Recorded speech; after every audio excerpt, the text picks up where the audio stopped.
Tapi bukan berarti kita terlambat, ya. Nah, tidak ada kata terlambat, jadi kita akan lakukan.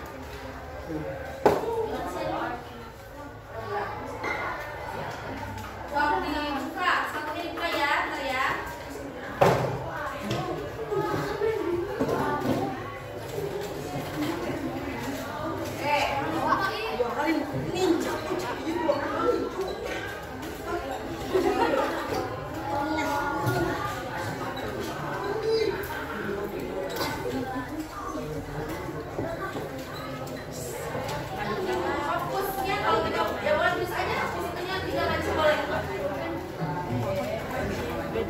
Tulis untuk membuat kelas kita nyaman harus seperti apa? 40. Dah, oke, bagus. Nih, nempel.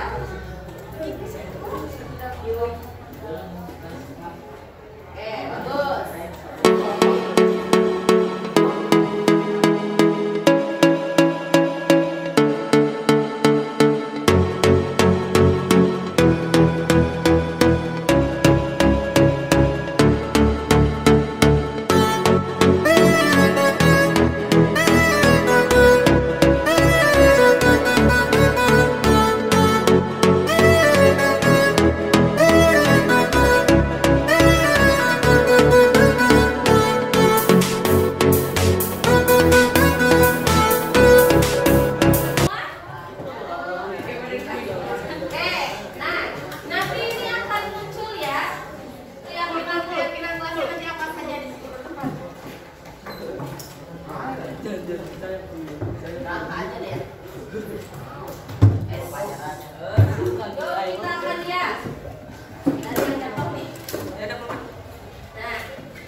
Berarti ada keyakinan ingin kelas ini bersih ya.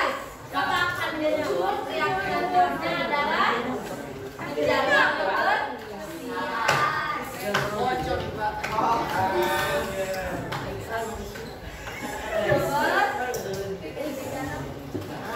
Jaga kebersihan ya. Oke, bagus.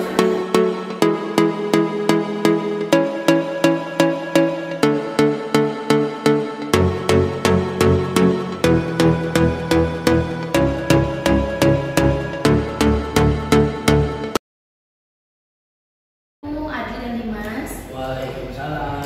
Gimana kabarnya hari ini Adi sama Dimas? Baik Bu, baik Bu. Loh, kok tidak baik? Kok Dimas cemberut? Dimas kelihatannya sedang marah sekali ya? Ya Bu, ini loh Bu, Adi tadi menabrak saya dan rusak kecamatan saya. Apa benar begitu Adi? Iya Bu, tadi saya tidak sengaja Bu. Lagian Dimas baru tinggal sama apa? Loh, kenapa kamu tidak lihat-lihat sih? Sudah tahu lagi jam istirahat, banyak orang, tapi malah lari-lari. Sudah, Ibu memanggil kalian ke sini untuk mencari solusi dalam menyelesaikan masalah kalian, bukan untuk berdebat mencari siapa yang benar dan siapa yang salah. Adi, setiap orang pasti akan selalu melakukan kesalahan, tapi alangkah lebih baiknya kamu lebih hati-hati lagi ya. Juga Dimas, setiap orang itu pasti punya emosi dan pasti marah apabila kesal. Sama, Ibu juga punya emosi, ya. Tapi tadi Dimas tidak sampai memukul Adi kan? Tidak Bu, saya cuma kesal dan marah saja. Tadinya saya ingin sekali memukul Adi, tapi saya tahan. Bagus, berarti kamu masih bisa menahan amarah kamu ya Dimas ya. Terus sekarang bagaimana perasaanmu setelah marah-marah ke Adi? Apakah sudah merasa lega atau masih tidak karuan? Sedikit lega Bu, tapi masih ada yang sedikit mengganjal. Kalau boleh Ibu tahu, apa yang masih mengganjal di hatimu nah? Kacamataku rusak Bu, nanti aku dimarahin ibuku. Terus apakah kamu dengan marah-marah ke Adi kacamatamu bisa utuh kembali? Tidak Bu, saya malah merasa capek. Kacamata saya juga tetap masih rusak. Nih, sekarang Ibu akan menanyakan keyakinan sekolah kita. Apakah kalian masih ingat dengan keyakinan sekolah yang ada di sekolah kita? Ya Bu. Coba kalau masih ingat, keyakinan sekolah apa yang hari ini kalian langgar? Membuat keributan di sekolah dan tidak berbuat baik sama Adi. Nah, apakah Adi mau memperbaiki kesalahan yang dilakukan kepada Dimas? Mau. Dimas, Adi sudah meminta maaf. Hal apa yang bisa dilakukan Adi untuk memperbaiki masalah kamu? Ya mungkin Adi harus memperbaiki kesempatan saya Bu. Adli, apa yang akan kamu lakukan untuk memperbaiki kacamata Dimas? Saya akan berusaha memperbaiki kacamata ini, tapi saya bingung bagaimana caranya, Bu. Bagus, nanti Adli bisa ke belakang ya mencari Mang Eman. Nanti Mang Eman akan membantu Adli. Baik, Ya? Bu, terima kasih. Bagaimana Dimas? Apakah sudah tenang? Kacamata kamu tidak terlalu parah, hanya lensanya saja yang terlepas ya. Nanti hari ini pasti akan bisa selesai. Ya, Bu. Alhamdulillah, Bu. Perasaan saya sudah tenang. Nah, untuk mengembalikan hubungan baik kalian, apa yang harus kamu lakukan Dimas terhadap Adli? Nanti saya minta maaf ya sudah marah-marah ke Adi dan sudah mau memperbaiki kacamata saya. Terima kasih, Adi. Sama-sama, saya juga minta maaf ya, Dimas. Alhamdulillah. Nah, hal yang baik itu saling memaafkan ya, dan kita harus selalu menjaga persahabatan, ya, saling menghargai, saling menghormati. Harus selalu begitu, ya. Nah, kalau begitu, sekarang kalian boleh kembali ke kelasnya masing-masing ya. Oke. Silakan ke kelasnya. Wabarakatuh. Perkenalkan, nama saya Dimas Surajaya dari kelas 9 SMPN 2 Bungosari. Perasaan saya saat melakukan praktik tadi awalnya deg-degan, tapi ternyata setelah melaluinya menjadi senang. Karena ternyata dalam menyelesaikan masalah, jadi tidak ada emosi, keadaannya sangat tenang dan tepat sasaran. Dan masalahnya ternyata dengan mudah terselesaikan. Wassalamualaikum warahmatullahi wabarakatuh. Bismillahirrahmanirrahim. Assalamualaikum warahmatullahi wabarakatuh. Waalaikumsalam warahmatullahi wabarakatuh. Alhamdulillah. Yang terhormat Bapak dan Ibu Guru yang saya cintai dan saya banggakan, saya ucapkan terima kasih banyak atas kesempatannya telah hadir ya dalam acara kita, yaitu tentang penyebaran pemahaman dan penerapan pengalaman budaya positif yang alhamdulillah telah saya dapatkan materi ini di pendidikan guru penggerak, dan di dalam tugas tersebut itu ada untuk penyebaran terhadap di sekolahnya masing-masing, yaitu di SMP 2 Bungosari.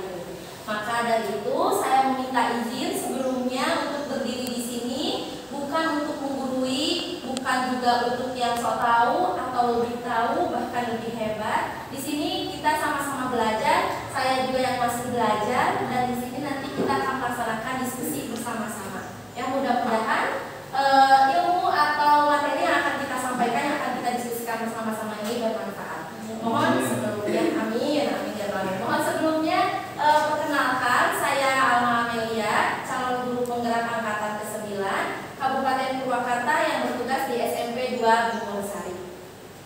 Ya Bapak dan Ibu, sebelum kita masuk ke materi, saya tanya dulu nih, gimana kabarnya hari ini? Alhamdulillah.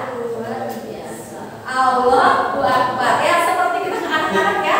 Nah, ke anak-anak nih, kalau ke anak-anak kan, anak-anak gimana kabarnya hari ini? Nah, ini bapak-bapak dan ibu gurunya memang ya, kita ini waktunya sudah melebihi jam operasional sekolah ya, tapi mudah-mudahan masih tetap semangat ya di jam-jam terakhir ini. Iya.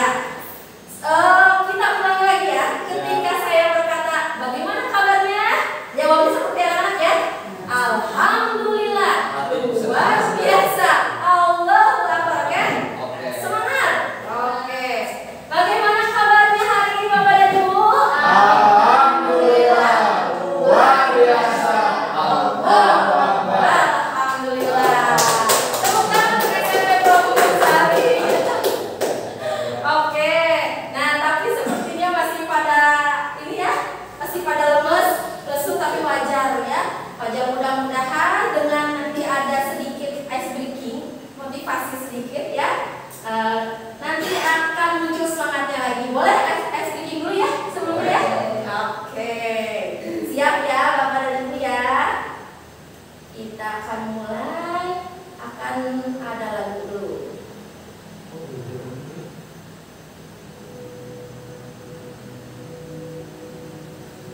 Nah, lagu ini hanya mengiring motivasi kita ya, dimana nanti ice breakingnya ini ada sedikit permainan ya, permainan konsentrasi. Nah, konsentrasinya mudah-mudahan masih konsentrasi ya, konsentrasinya tidak ke sini, nanti ke kata-kata. Ini hanya sebagai pengiring lagu saja.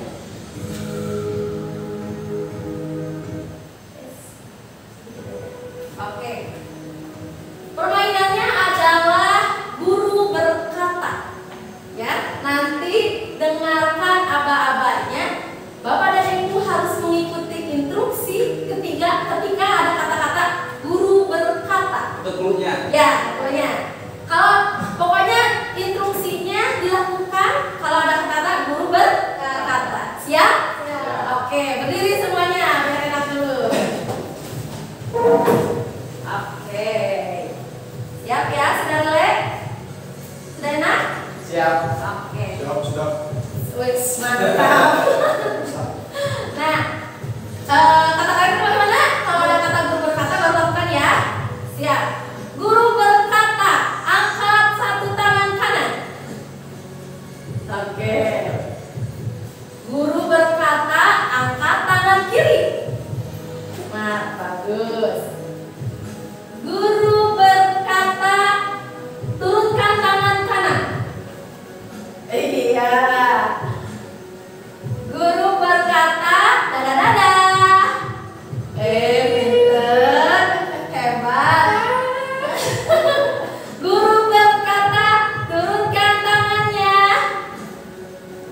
Oh. Turunkan tangannya. Ayo. Ini kenapa tidak bergerak tangannya? Turunkan tangannya. Harus yang mana?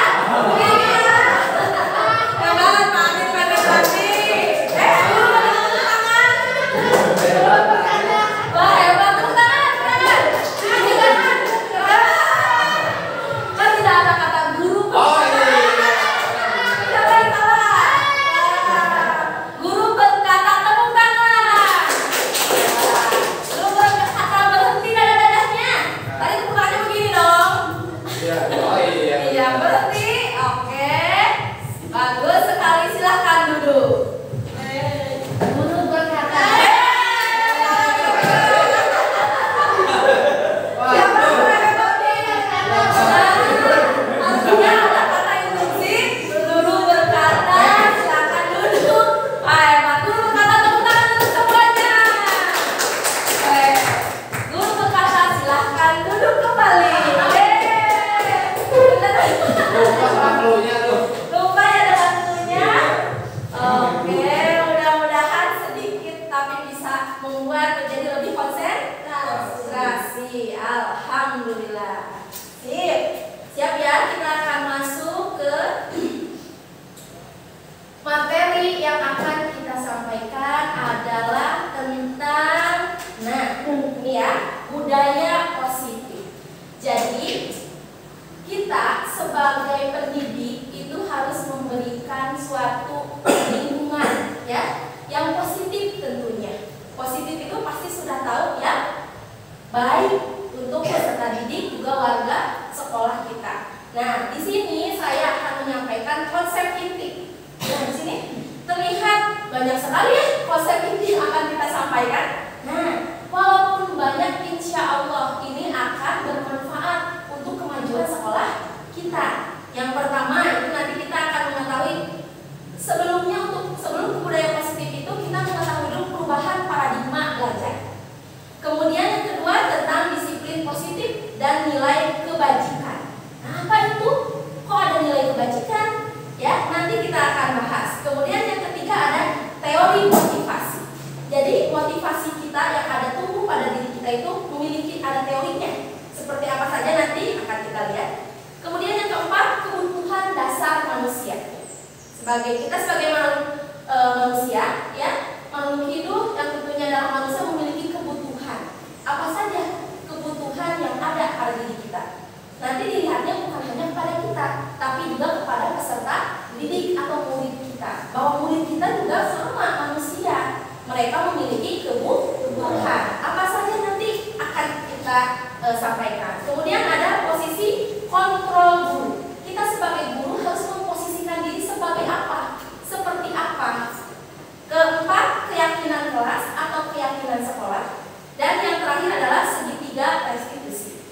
Oke. Nah, sebelum kita ke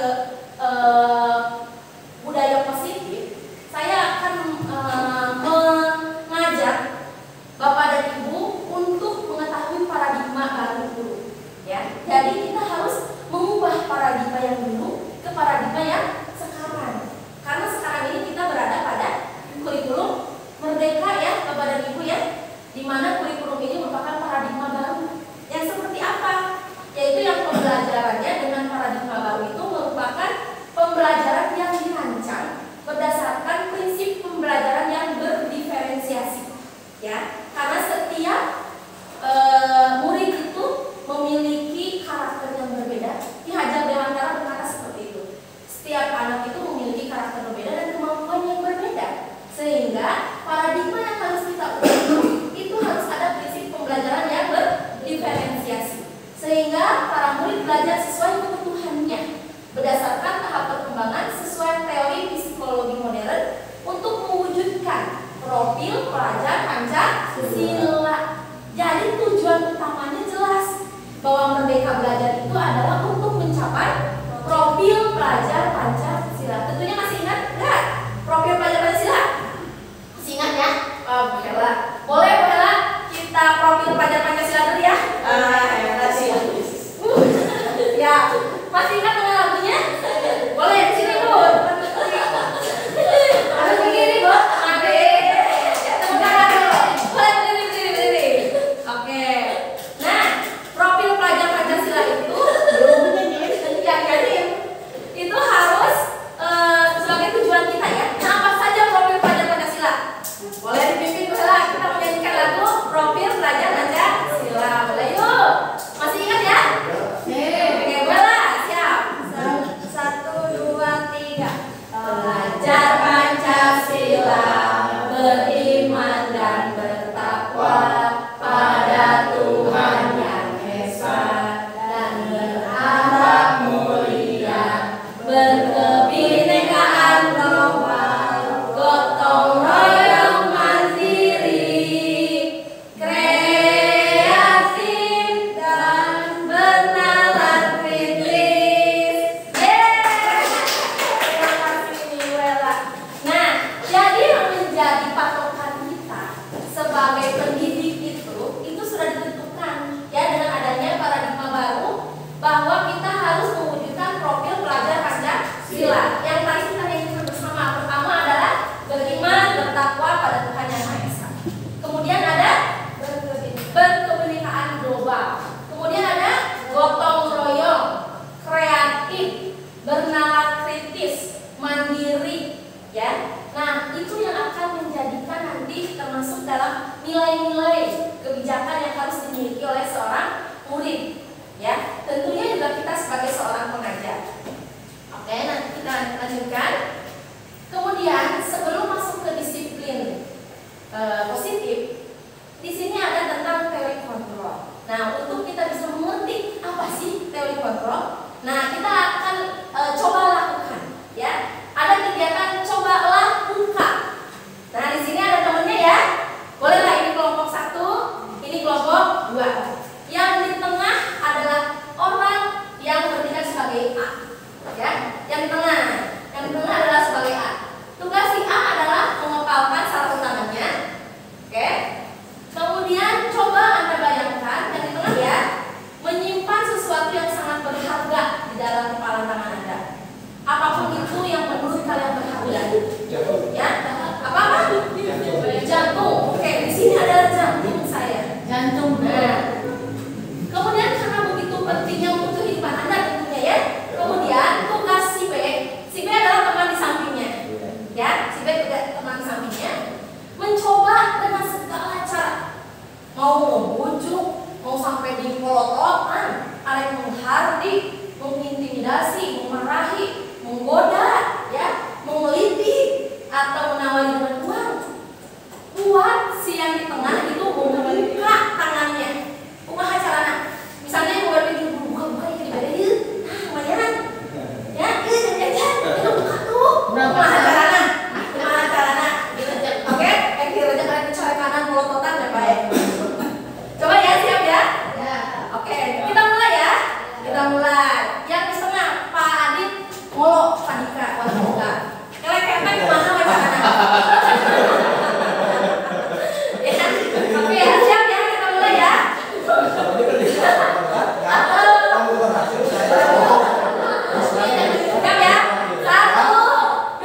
Ya. Bukan ya.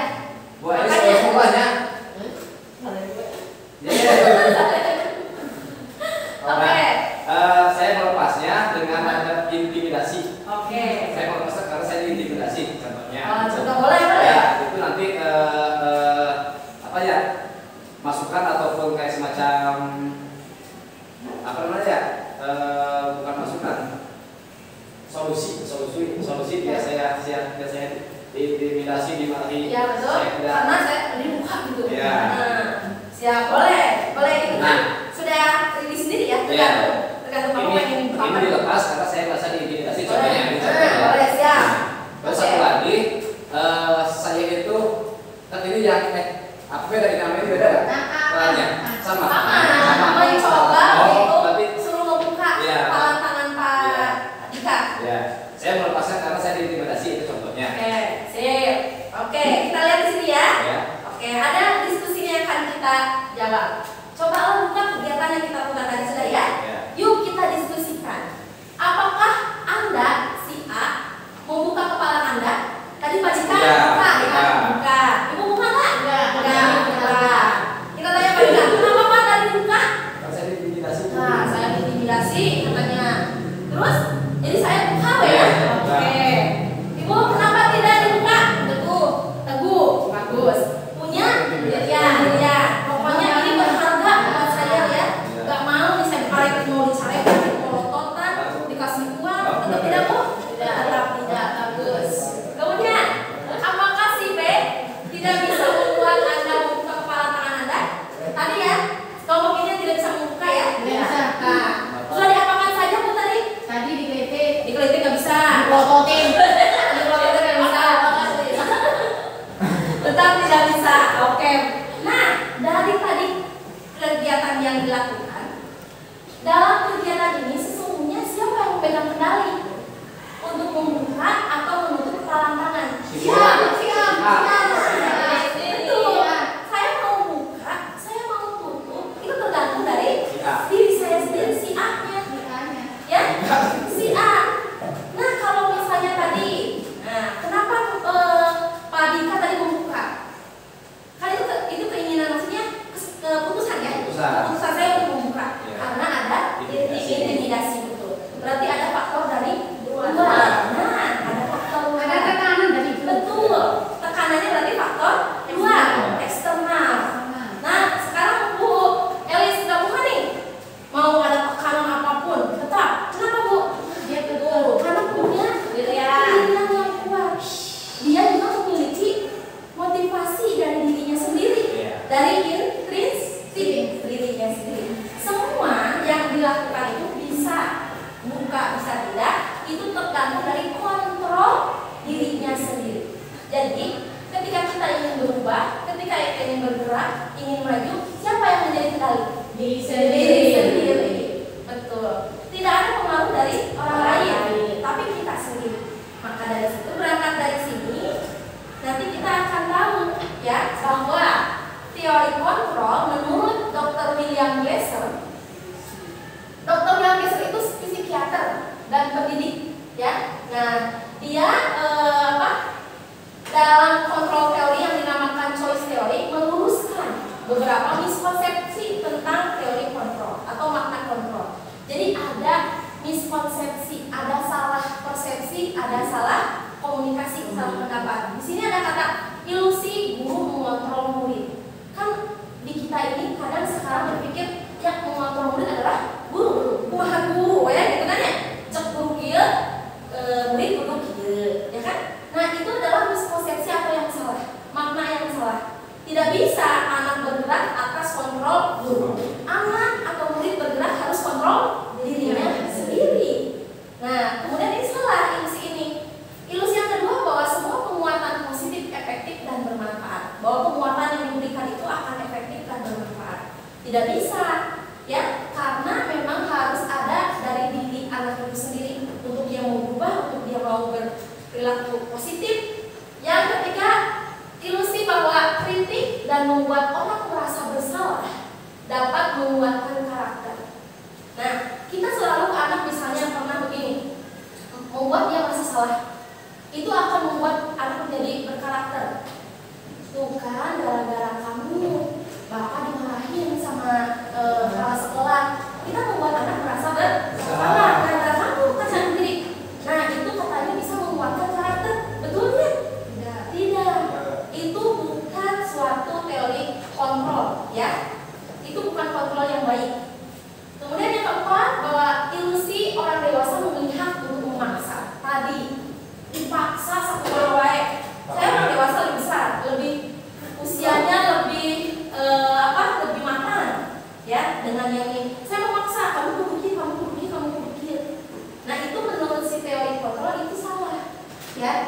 yang seperti apa?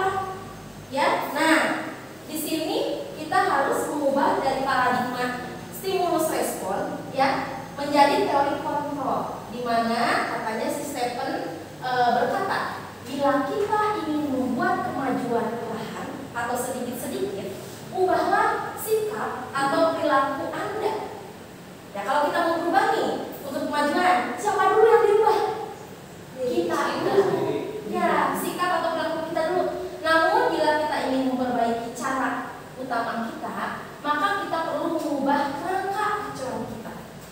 Ubahlah bagaimana Anda melihat dunia, bagaimana Anda berpikir tentang manusia. Ubahlah paradigma Anda, skema pemahaman dan penjelasan aspek-aspek tertentu tentang realitas. Jadi ketika kita ingin berubah, kemudian ingin memperbaiki cara-cara utamanya, yang harus kita ubah adalah kerangka acuan atau paradigmanya. Jadi yang harus kita ubah adalah paradigma kita. Kita beranggapan kita yang kuasa, kita bisa mengontrol anak, itu kan? Padahal anak itu harus muncul dengan sendirinya, harus motivasinya harus dalam diri dia sendiri.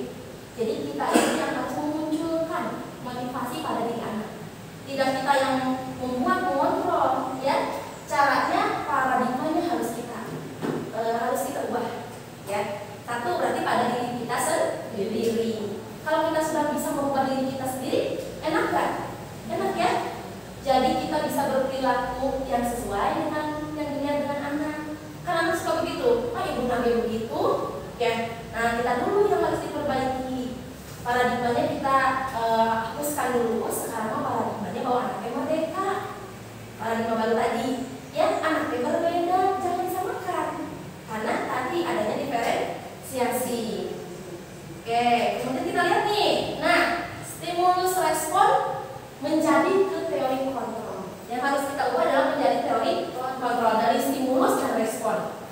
Pertama, kebutuhan kita sama. Ada saat stimulus kontrol yang kemarin yang paradigma yang dulu. Ternyata di teori kontrol itu kebutuhan kita berbeda. Kebutuhan kita berbeda. Setiap anak berbeda kebutuhannya. Ada yang kurang kasih sayang, ada yang kurang ada yang rajin, ada yang nah, ada yang kurang penghargaan, gitu kan? Nah, ini berbeda.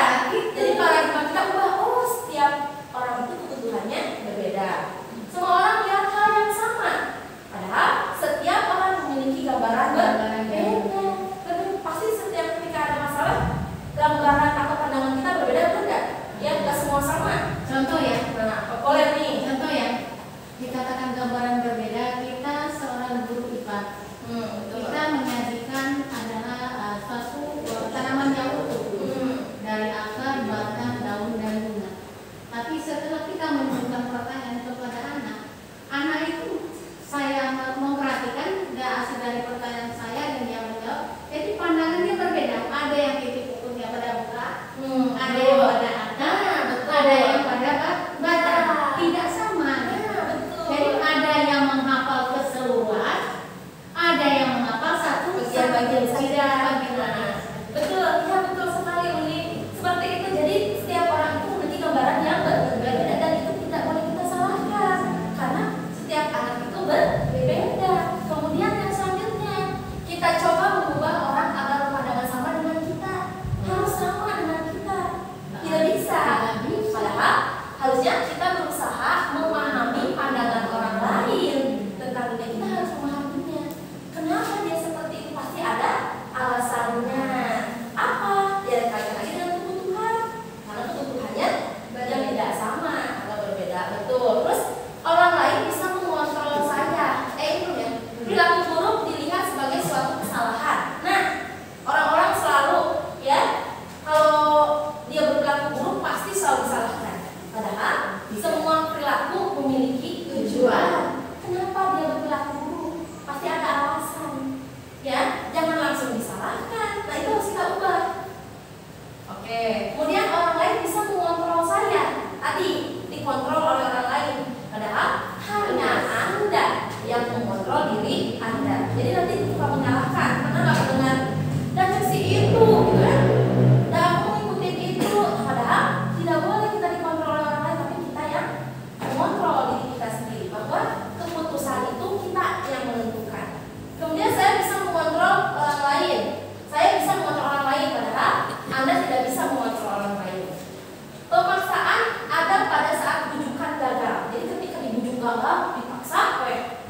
itu dua, harusnya kolaborasi dan konsensus menciptakan pilihan-pilihan baru. Carikan solusi, jangan dipaksa.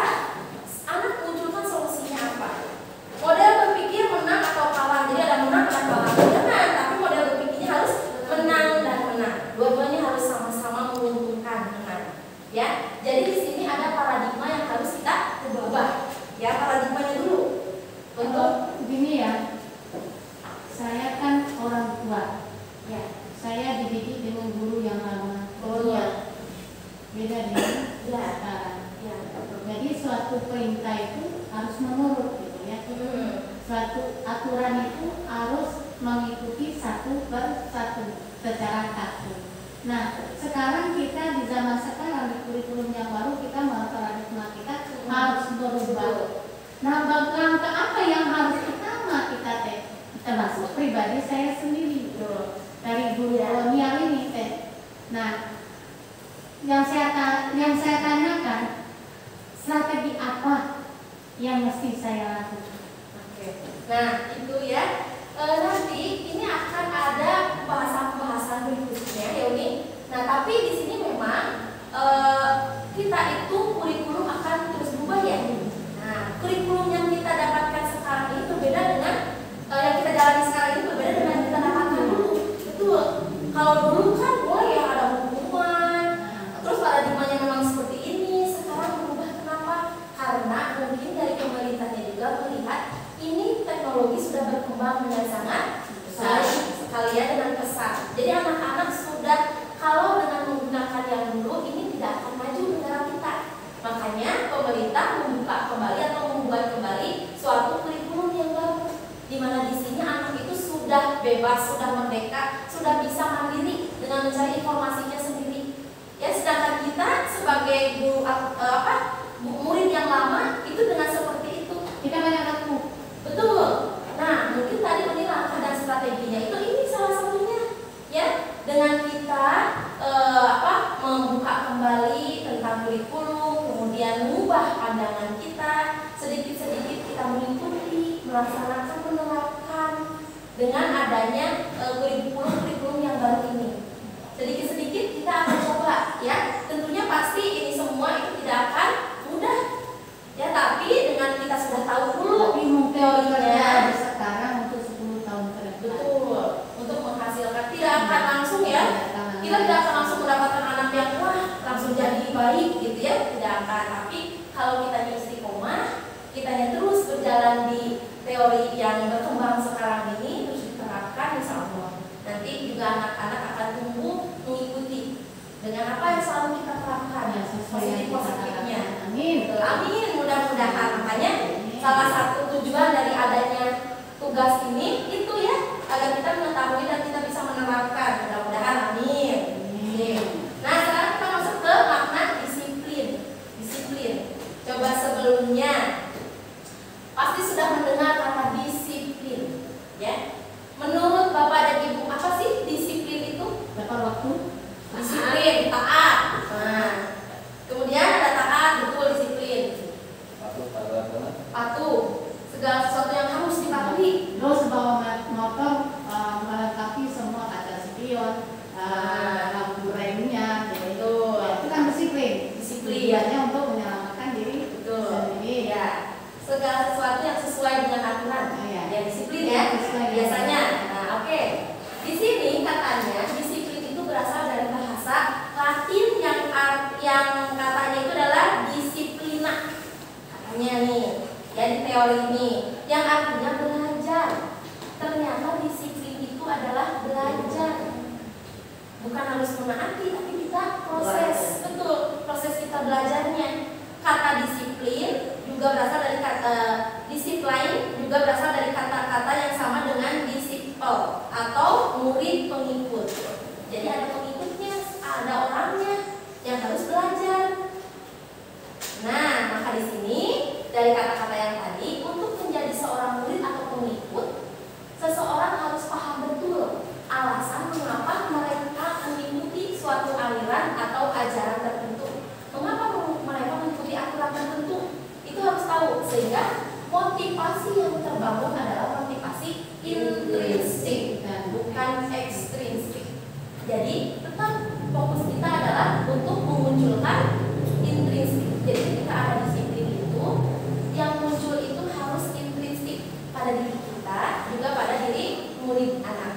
Ya, pada murid itu harus muncul motivasi intrinsiknya pada dirinya sendiri, bukan ekstrinsik. Yang seperti apa? Nanti ada ya. Nanti ada di sini, kita lanjutkan. Nah, di sini maka muncul disiplin positif. Adalah salah satu cara penerapan disiplin yang bertujuan untuk menumbuhkan kesadaran serta memperdayakan murid tanpa imbalan, reward, ancaman atau hukuman. Tadi katanya disiplin itu aturan yang harus dipatuhi ya, disiplin gitu. Itu kalau tidak dipatuhi, kalau tidak diikuti, apa yang akan terjadi? Nah, bisa jadi dapat hukuman. Padahal yang namanya disiplin positif itu tidak boleh adanya imbalan penghargaan, tidak adanya ancaman atau hukuman. Jadi harus benar-benar dari dasar hati anaknya ini yang sulit, ya. Ini benar-benar penerapan yang mungkin menurut saya sendiri juga sulit. Tapi nggak boleh kasih hadiah tuh Bu. Ya, Misalnya anak itu rajin ke sekolah, ya, terus setiap absennya bagus. bagus. Nah, seorang ibu ingin mengasih reward. Oke, ya. Apakah tadi kalau berdasarkan disiplin positif, Ya. berarti tidak Ya. boleh? Begini, kalau yang saya pahami, ketika kita akan memberikan reward atau imbalan, itu tidak diiming-imingi di depan. Jadi kalau diiming-imingi itu adanya imbalan. Jadi, siapa sekarang yang besok datangnya paling cepat, Iya. ibu kasih coklat. Iya. Siapa yang bisa bertanya, ibu kasih Iya. SD misalnya. Itu ada iming-iming, ada imbalan. Tapi kalau tidak Contoh ada, kayak tadi, siapa yang bisa membaca doa makan? ya, Dikasih. nanti saya kasih. Nah, sebetulnya kalau untuk penerapan disiplin positif itu jangan, lebih baik tidak dilakukan, ya, karena di situ muncul tidak motivasi intrinsiknya, tidak, yang muncul ekstrinsik dari luar. Oh, saya mau dapat SSD, nah, betul. Tapi kan berarti saat kita memberi tidak harus ada.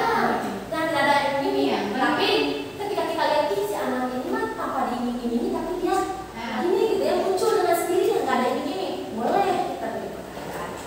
Gitu. Ini mah hanya karena, tapi jangan ada iming-iming. Misalnya kayak saya sendiri pernah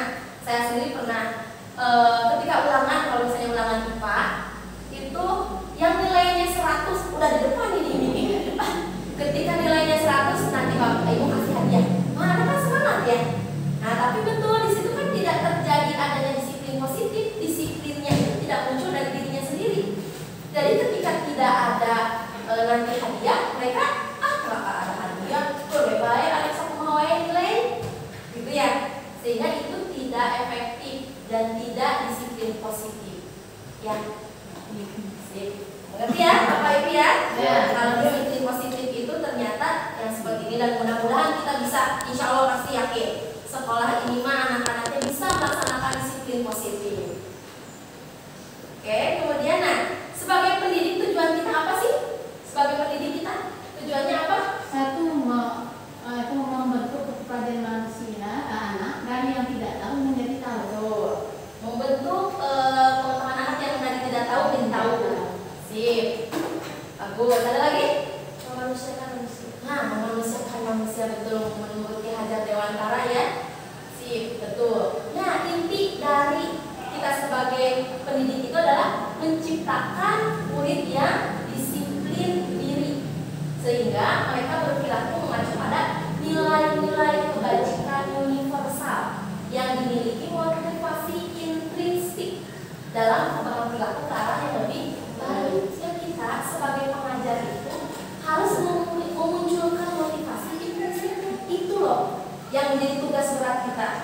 Jadi anaknya harus muncul dengan sendirinya, jangan adanya dari luar, dari ekstrinsik.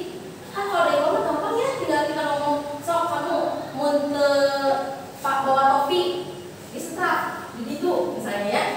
Nah, mereka kan takut, tapi apakah itu akan efektif? Apakah akan terus dikerjakan? Tidak akan dikerjakan. Nah, begini, satu pekerjaan yang dikerjakan rasa takut itu hasilnya Betul. Betul. Jadi suatu yang dikerjakan yang datang dari intrinsiknya. Betul. Lalu Dari menghasilkan hasil yang baik. dan itu akan ajak deh psikopat ya.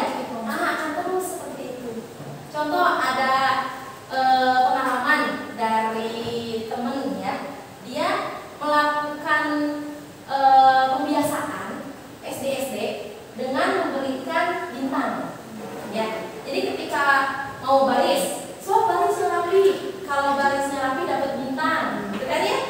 Terus so makan, nanti kalau diberesin lagi kasih bintang. Itu banyak ya. Nah ternyata pada saat hari itu si gurunya tidak sekolah. Guru yang memberi bintang nggak sekolah. Dia nggak tahu dengan adanya penghargaan itu. Apa yang terjadi? Nah, apa yang terjadi? Kecewa, anak pasti kecewa satu. Nah, yang terjadi anak-anaknya kacau balau karena nggak ada bintang. Ah, ngapain kita mau baris nggak ada bintang? Padahal si bapak yang menggantikan nggak tahu ya. Dia nggak tahu kalau harus beli bintang. Terus baris acak-acakan. Aduh, wah baris acak-acakan. Nah, itu anaknya muncul dari adanya motivasi yang ekstrinsik karena adanya penghargaan. Pas nggak ada guna, wah kacau nggak baris, nggak mau baris karena bapak gurunya juga kan nggak tahu triksnya. Padahal kalau dibiasakan anak untuk diberi pemahaman ya dengan intrinsik nih biar muncul rasa disiplin dirinya itu akan terus menerus, nggak ada gurunya, nggak ada siapapun, dia akan terbiasa karena punya motivasi yang dari dirinya sendiri yaitu intrinsik. Dan itu berarti tujuan kita, tugas kita itu kumaha caranya agar anak itu bisa muncul motivasi intrinsiknya. Nah, kemudian di sini nilai apa yang harus muncul dalam diri intrinsiknya itu berupa nilai-nilai kebajikan. Nilai kebajikan itu apa sih? Nilai kebajikan itu adalah nilai yang disepakati bersama, lepas dari suku bangsa. Mau dari suku bangsa apapun, mau dari agama apapun, dari bahasa apapun, maupun latar belakang apapun, itu tetap sama.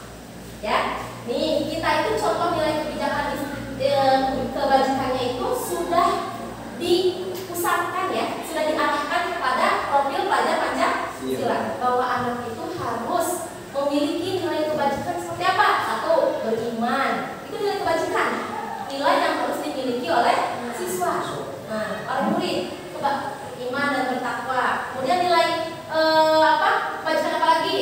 Berakhlak mulia, berkebinekaan global, gotong royong, mandiri, kreatif, ya, bernalar kritis itu sudah ada tercantum di profil pelajar Pancasila. Harus bisa mencapai nilai-nilai kebajikan ini. Nilai kebajikan itu yang seperti ini, ya, yang bisa ditanamkan. Kalau di PYP itu nilai kebajikannya contohnya toleransi, rasa hormat, integritas, mandiri, menghargai, antusias, empati, ya, kreativitas. Banyak sekali, ya, nilai kebajikan itu banyak sekali. Tapi itu pasti yang positif ya, yang baik. Di sini ada juga dari life skill, dapat dipercaya, lurus hati, pendengaran yang aktif, tidak merendahkan orang lain, dan memberikan yang terbaik untuk diri kita. Nah, ini nilai-nilai kebajikan. Ya, ada banyak sekali dan kita bisa mengambil nilai-nilai kebajikan ini untuk dapat bisa diterapkan kepada murid. Ya, apapun itu pasti yang positif dan semuanya baik. Tapi kalau yang kurikulum merdeka ini difokuskan untuk yang profil pelajar Pancasila. Anak bisa mencapai nilai-nilai kebajikannya ini. Ya. Nah, kemudian ketika kita melakukan suatu tindakan, melakukan suatu perilaku itu pasti didasari oleh adanya motivasi. Benar nggak? Ya. Ketika kita melakukan sesuatu, kita pasti akan mendapatkan motivasi. Baik itu motivasi di dalam dari diri kita sendiri atau dari luar. Contoh sekarang kita sebagai pengajar, pendidik, ya, apa motivasi kita, ya, atau bapak dan ibu untuk datang tepat waktu? Motivasi terbesar, motivasi kita untuk datang tepat waktu ke sekolah apa sih? Malu datang ke sekolah ya, tepat waktu. Walaupun sebenarnya bagi diri saya sendiri juga masih sulit nih. Ya, kita sama-sama belajar. Pertama budaya malu. Betul. Datang tepat waktu ke sekolah motivasinya karena malu. Ada lagi? Tanggung jawab. Nah, bertanggung jawab sebagai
kemudian nanti kita dicap sebagai guru terrajin. Nanti ada guru terrajin datang ke sekolah. Motivasi saya datang ke sekolah. Tapi kalau misalnya nggak ada penghargaan, datang ke sekolah atau uang. Tapi kalau untuk mendapat penghargaan kembali ke tadi implisit tadi. Ya betul. Jadi X-nya gini. Ini sekarang. Seharusnya in. Nah, harusnya adalah motivasi yang ketiga untuk menjadi orang yang mereka inginkan dan menghargai diri sendiri dengan nilai-nilai yang mereka percaya. Jadi mau ada diceraikan, mau dikasih imbalan, tidak berpengaruh bagi saya. Saya hanya ingin menjadi diri saya sendiri yang disiplin, yang menghargai diri saya sendiri. Saya ingin menjadi orang yang disiplin, bukan karena imbalan apapun. Nah, itu adalah motivasi intrinsik. Betul tadi kan yang dikatakan Uni, bahwa untuk menghindari ketidaknyamanan atau hukuman, kemudian untuk mendapatkan imbalan atau penghargaan dari orang lain, itu maksudnya adalah motivasi yang ekstrinsik dari luar. Sedangkan yang untuk menjadi orang yang mereka inginkan atau menghargai diri sendiri dengan nilai dan yang mereka percayai, itu namanya adalah motivasi intrinsik. Tujuan disiplin positif. Nah, ini merupakan dari tujuan disiplin positif. Tujuannya untuk apa? Nah, untuk ini, untuk menumbuhkan motivasi intrinsik. Terutama contoh di dalam kelas. Tuh, banyak sekali contoh ya. Dari mulai diri kita saja sendiri. Kita bertanya kepada diri kita sendiri, ya. Apa kita masih telat? Ini saya nanya ke saya sendiri. Nanya ke diri saya sendiri karena saya juga sama, masih harus banyak belajar. Sebab begini, anak kita SMP, kita orang dewasa, ternyata penilaian itu lebih halus penilaian dia jujur. Nah, betul. Ternyata dia tuh bisa menilai kita tanpa kita sadari. Betul. Kita juga dinilai ya. Dia dinilai halus penilaiannya teh. Iya. Betul, makanya yang harus kita tumbuhkan itu adalah manusia kan. Kita sendiri harus menumbuhkannya. Rasa ingin menjadi apa sih kita? Iya. Nah, itu dilihat dari motivasi intinya. Tapi saya yakin di sekolah kita ini, semua yang terjadi, semua yang muncul perilaku di sekolah ini adalah sudah mulai dari motivasi intrinsik, ya. Dan kita juga bisa sedikit-sedikit menerapkan kepada murid kita, ya, agar itu menjadi suatu kebiasaan, menjadi suatu kebiasaan yang baik, ya, positif, dan menjadikan lingkungan kita ini menjadi lingkungan yang disiplin positif. Oke. Nah, ada dalam penerapan disiplin positif. Kan kita menerapkan nih disiplin positif. Ada terdapat 3 cara penanganan murid. Ya, ada terdapat 3 cara di sini. Tapi saya menyadari sendiri sebelum saya mengetahui harus seperti apa. Memang saya sering melakukan yang namanya kalau tidak hukuman ya konsekuensi.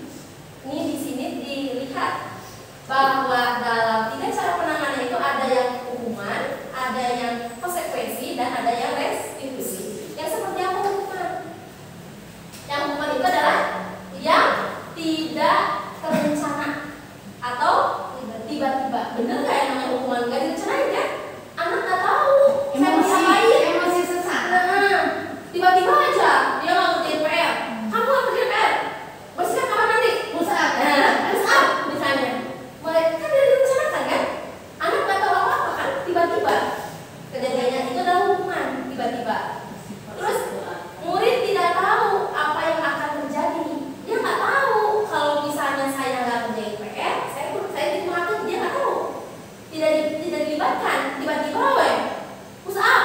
Nah, itu adalah hukuman tiba-tiba. Tapi ada nih kan bertanya kan? Boleh. Jadi setelah dulu bersih-bersih. Ya. Kamar mandi. Kenapa kamu nggak bersih kamar mandi? Saya bikin PR. Kenapa? Udah sengaja dari rumah saya malas belajar. Iya tuh. Nah, berarti itu memang tidak ada kesadaran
akan nyontek lagi.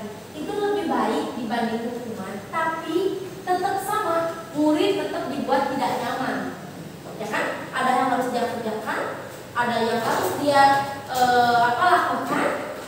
Kemudian sikap guru selalu memonitor muridnya, selalu dimonitor, itu konsekuensi.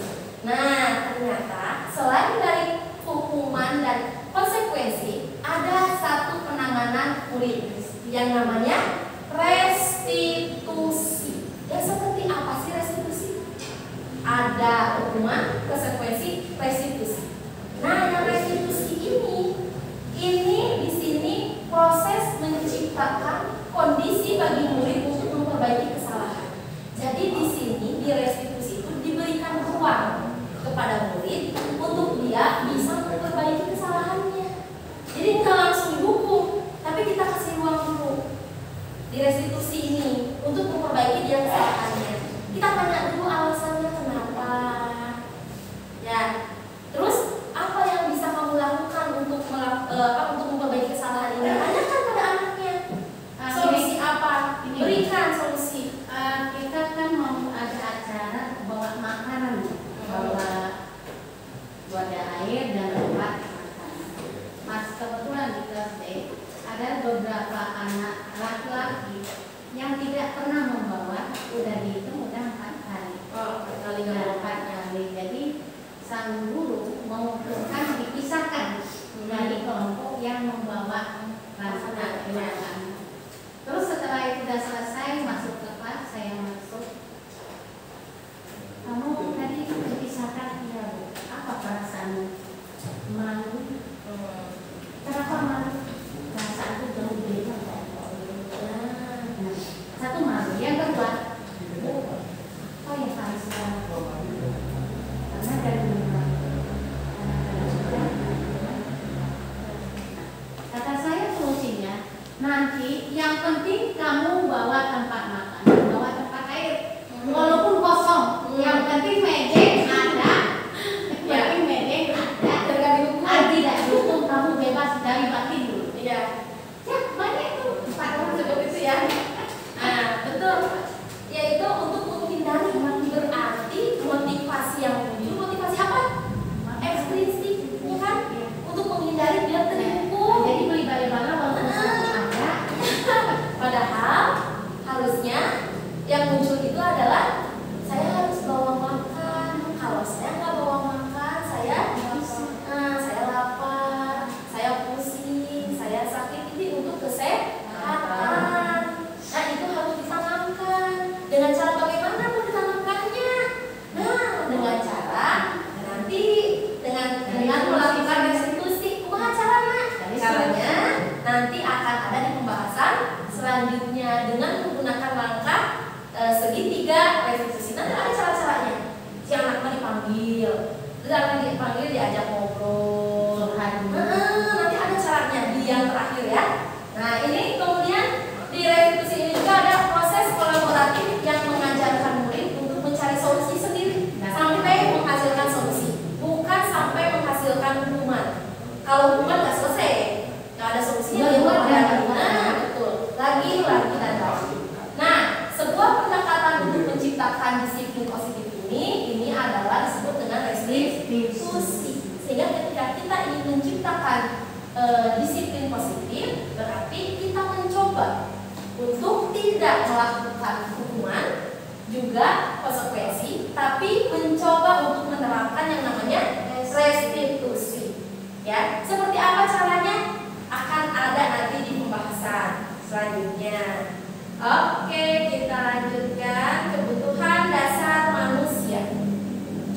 Kebutuhan dasar manusia. Jadi yang terjadi ketika anak melakukan suatu kesalahan, ya, anak melakukan kesalahan nih, yang harus kita ketahui dulu apa sih? Kenapa dia seperti itu, bener gak? Anak dalam kelas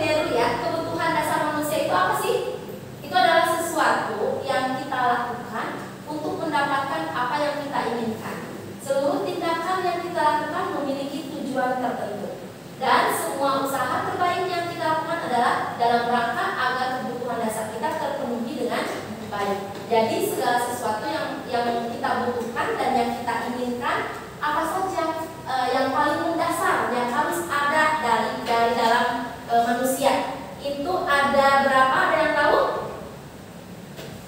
Ada 5 kebutuhan dasar manusia.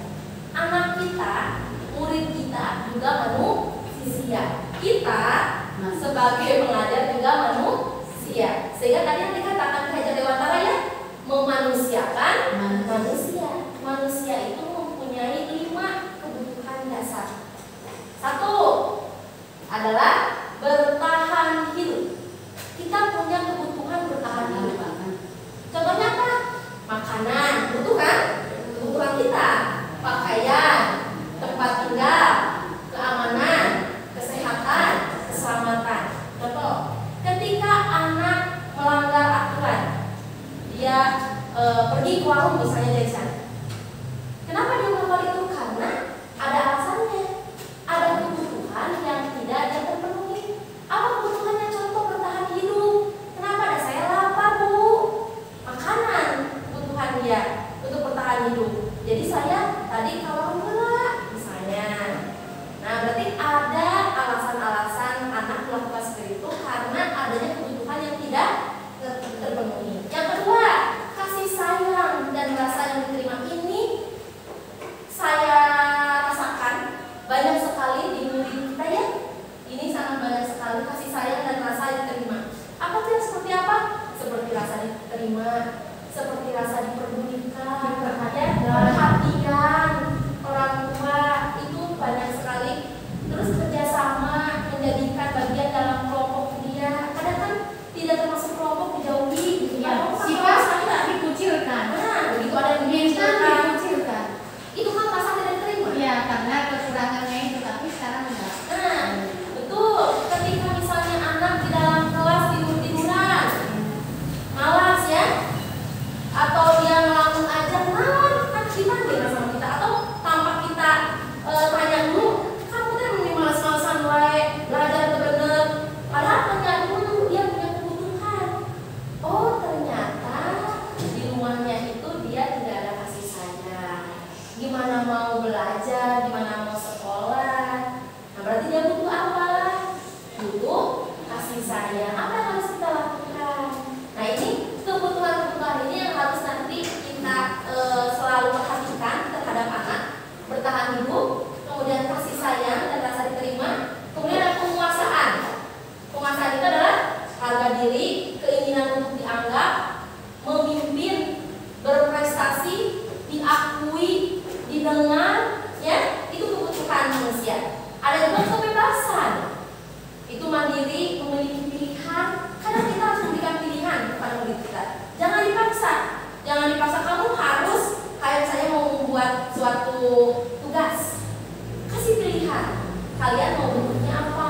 Mau poster boleh, mau infografis boleh, ya? Atau mau misalnya Puisi boleh. dipuisikan boleh. Nah itu ada kebutuhan kebebasan.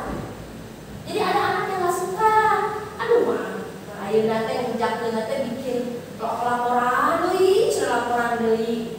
Ya padahal di sini ada anak kebebasan untuk memiliki pilihan. Kasih pilihan. Boleh, kamu mau apa dalam bentuknya apa? Mau misalnya dalam bentuk video, boleh. Itu kreativitas anak.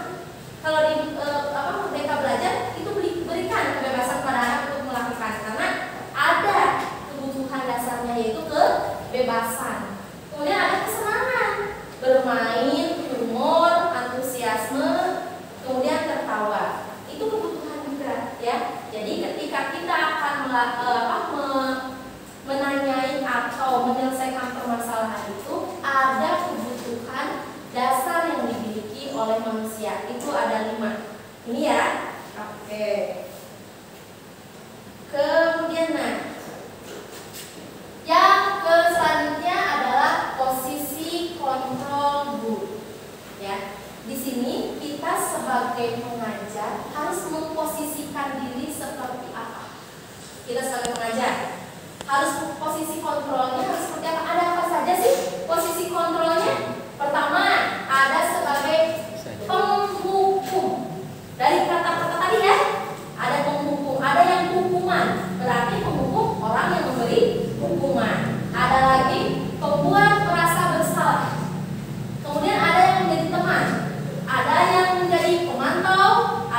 menjadi manajer? Oke, saya akan bertanya. Kembalikan pada diri kita, ketika kita dihadapkan dengan masalah anak, biasanya posisi yang kita lakukan yang mana? Biasanya posisi yang kita lakukan yang mana? Tergantung situasi. Tergantung kesalahan. Nah, betul. Tapi saya pribadi mungkin pemantau ya, belum manajer. Sebab selama ini manajer itu jarang dilakukan. Boleh pakai dulu ya? Ya. Nah, tuliskan satu posisi kontrol yang dilakukan.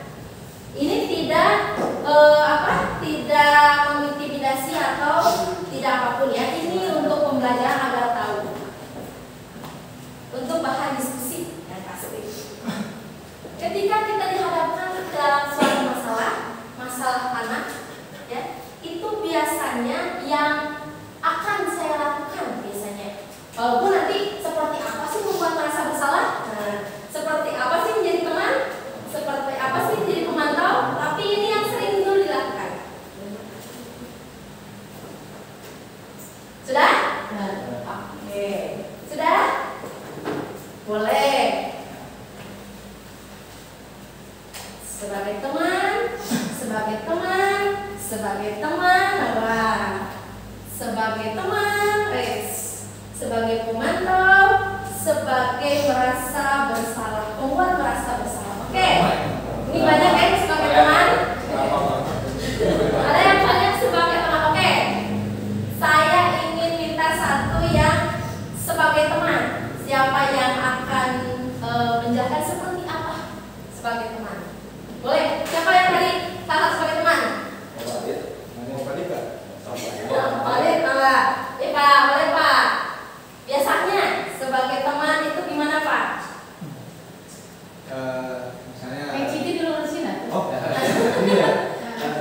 Emang itu lurus.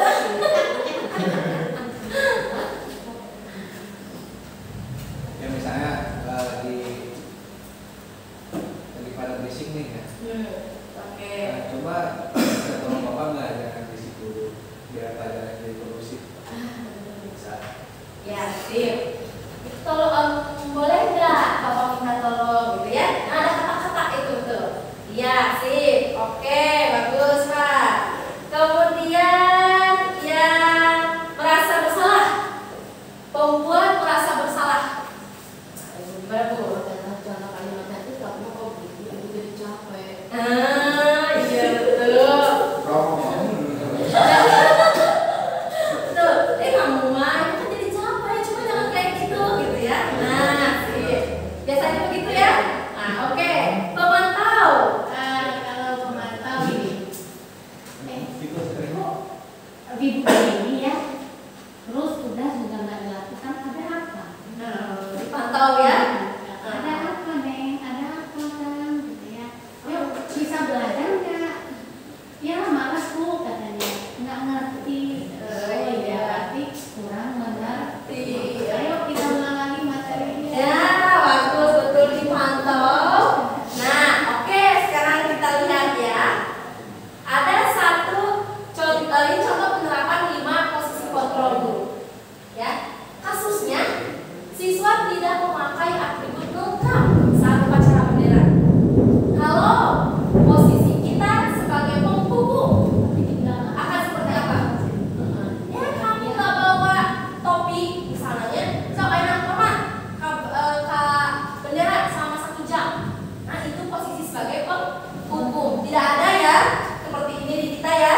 Tidak ada. Jangan sampai ada. Jadi di sini ada komunikasi intonasi yang berbeda. Ya, terlihat dari kata-kata ini udah bisa kita tentuin. Oh, ini adalah pemukul. Sekarang kalau posisi kita sebagai pembuat merasa bersalah, bagaimana? Jadi membuat anak merasa bersalah. Berapa kali ibu bapak harus memberitahu kamu selalu saja mengecewakan ibu. Nanti ibu dimarahin sama kepala sekolah. Nah, itu kita membuat anak merasa bersalah. Ya, nah itu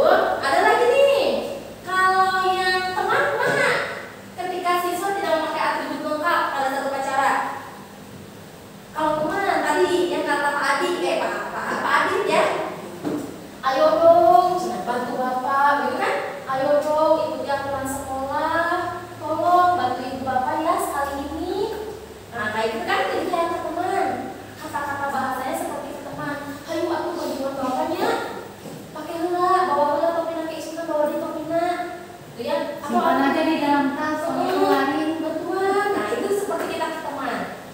Kemudian ada juga yang sudah tidak apa-apa, lain kali jangan sampai bebas seperti itu lagi ya. Nah itu kalau seperti teman. Sekarang kalau pemantau itu biasanya adanya konsekuensi atau adanya peraturan terlebih dahulu. Pemantau itu terdapatnya konsekuensi. Jadi pemantau itu sudah lebih baik dari yang lainnya.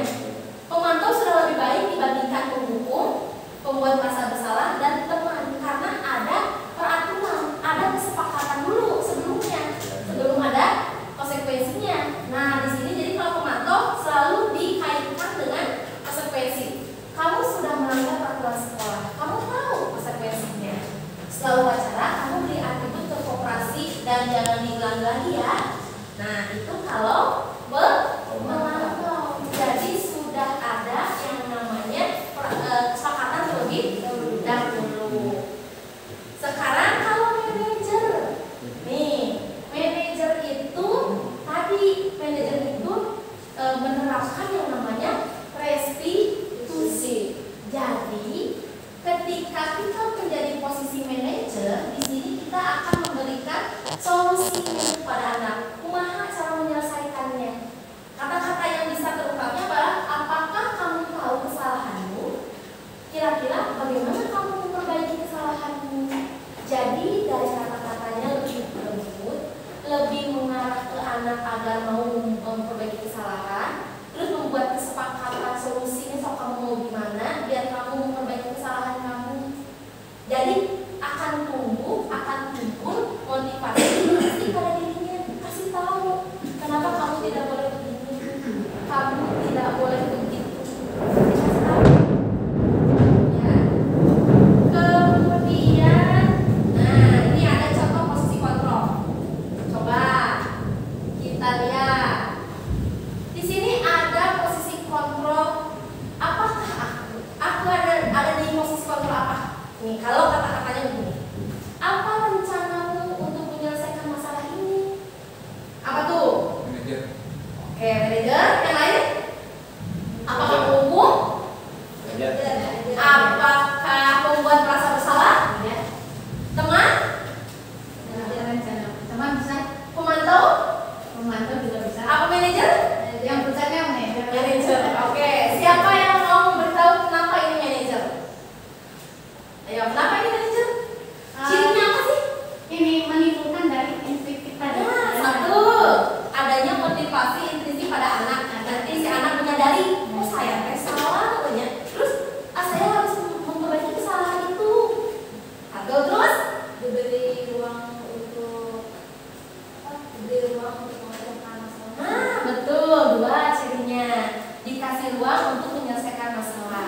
So, ibu kasih, gimana rencana kamu untuk menyelesaikan masalah? Ya, jadi masalahnya bisa selesai dengan timbul dari anaknya sendiri. Entong cuk kita, jangan cuk kita harus sampai muncul dari anaknya.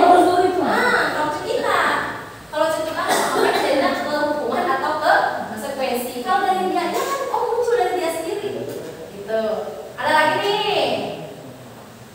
Posisi kontrol apakah aku? Kamu selalu tidak mengerjakan tugas di kelas. Sekarang bersihkan kamar mandi. Hukuman. Ya.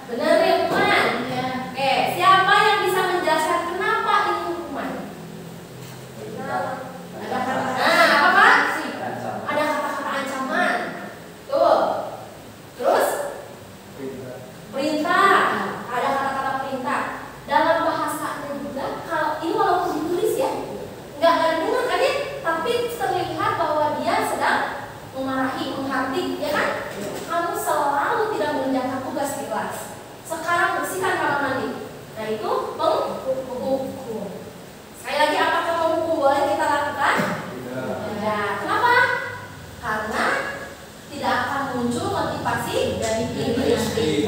Itu hanya motivasi eksplisit saja. Jadi ketika anak dihukum, dia hanya untuk menghindari hukuman saja. Kemudian ada lagi apa nih? Ayo lakukan demi Bapak Ibu ya. Ayo apa ya? Teman hebat. Kenapa dikatakan teman? Katanya. Penyampaiannya ya. Ngajak, betul. Kan kalau ke teman tuh biasanya ngajak ya. Ayolah lakukan demi Bapak Ibu ya. Sip. Oke. Nah, sekarang kita ke keyakinan kelas. Mengapa keyakinan kelas bukan peraturan kelas? Ya, jadi di sini disebutkan keyakinan kelas, bukan peraturan kelas. Karena kalau peraturan kelas tadi ya munculnya itu akan satu arah, kita yang membuatnya dan anak harus melaksanakannya. Jadi ada seperti ungkapan kalau tidak dilakukan maka akan terjadi hukuman. Kalau peraturan, makanya gini pula, jangan peraturan tapi keyakinan. Agar apa? Agar menjadi keyakinan diri, agar menjadi motivasi intrinsik pada diri anak. Oh ini teh yang saya yakini, yang harus saya kerjakan. Makanya jadi keyakinan kelas. Nah ini membentukkan keyakinan kelas tadi bersifat abstrak, kemudian berupa pernyataan yang universal, dibuat dalam pernyataan yang positif, jadi tidak negatif, ya, yang tidak ada kata jangan, tidak boleh, dilarang. Nah itu ditiadakan di keyakinan kelas. Sedikit saja agar mudah diingat, tidak harus banyak-banyak, ya, 10, jangan sampai 20, 30, terlalu banyak anak liar baca nanti, ya. Kemudian sesuai dengan kondisi kelas dan sekolah sehingga mudah diterapkan. Dan yang terakhir, semua warga sekolah, warga kelas dilibatkan. Dilibatkan saat membuat keyakinan kelas, harus terlibat. Jadi munculnya dari anak. Nanti ketika kita ya ini bisa dilakukan oleh para wali kelas, juga bagian mapel kelas juga boleh, bisa. Nanti ini dimunculkan bersama dengan anak.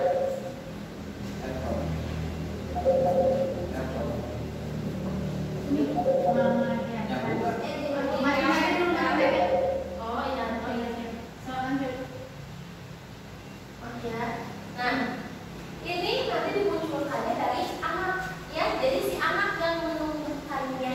Nanti kita buat dan dibentuknya nanti dalam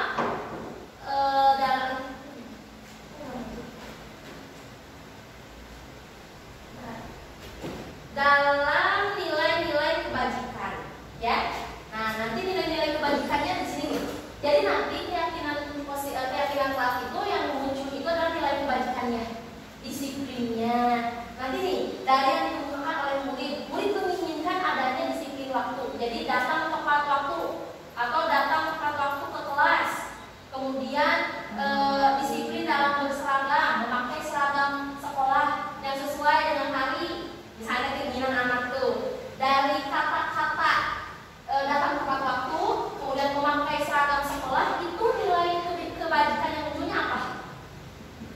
Dari kata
Jadi di disiplin positif ini tujuan kita adalah menjadikan kita sebagai posisi manajer dengan melakukan restitusi.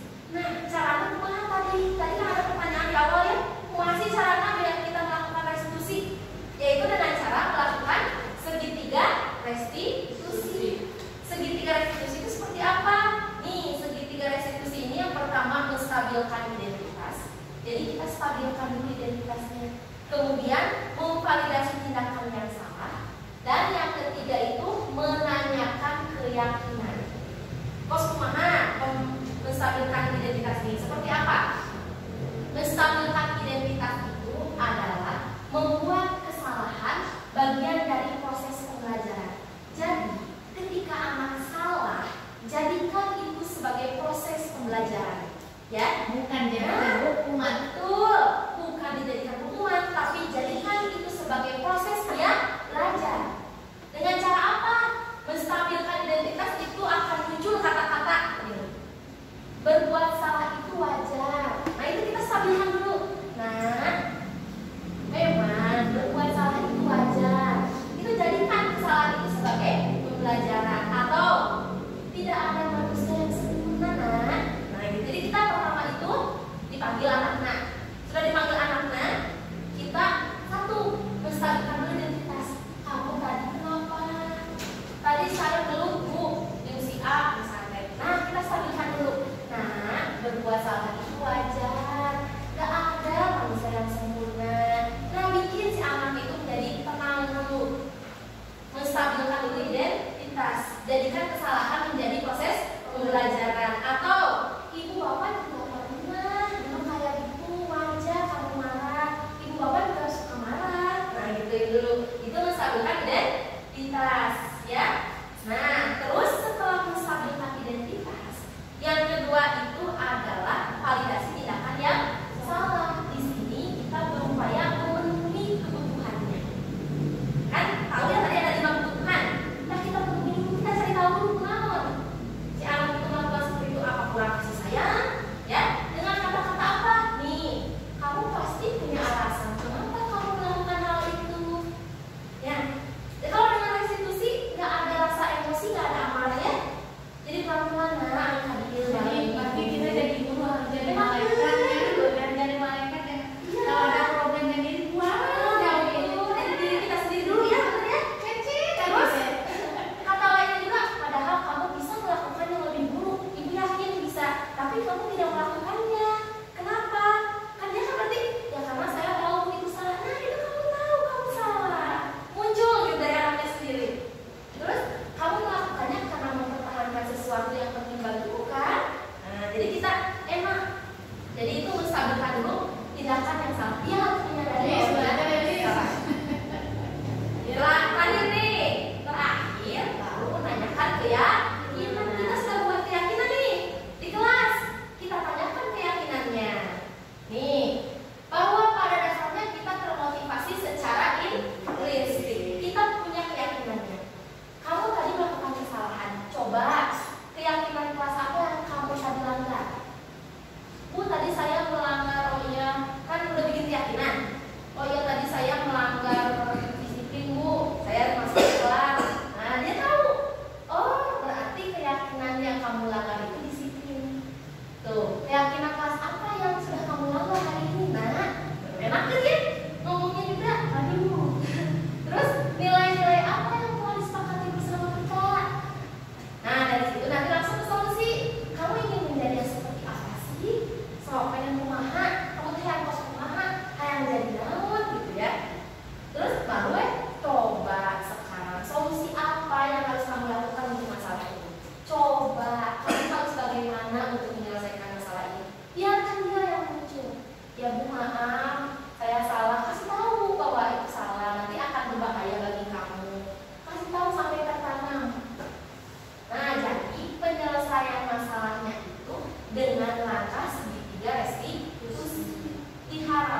jangan disalahkan arti ya ingin berubah dari dirinya